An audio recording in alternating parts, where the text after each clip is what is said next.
although the analysis in this paper are wonderful, the analysis in this paper are excellent, but the mathematical model cannot be justified.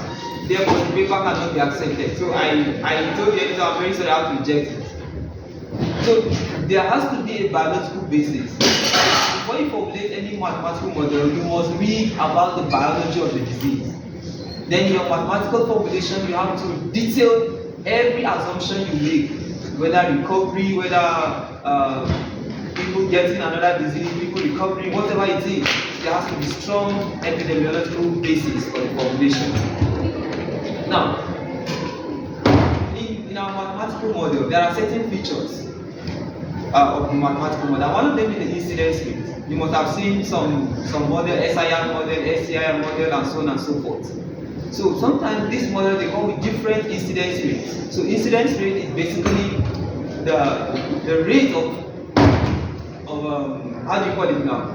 You can say prevalence over a specific period of time.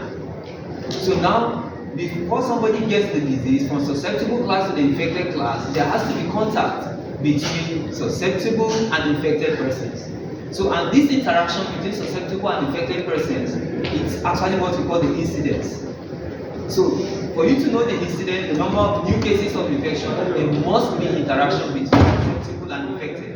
And there are different forms of incidence rates. The first one is the bilinear incidence rate, as you can see. The second one is the standard incidence rate. The third one is the harmonic incidence. Then we have the saturated incidence rate. Basically, as an epidemiologist, you are free to use any of the incidence rates you like.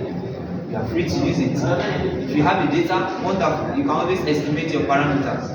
But for very small population sizes, or for a population that is relatively constant, you can use the bilinear incidence rate.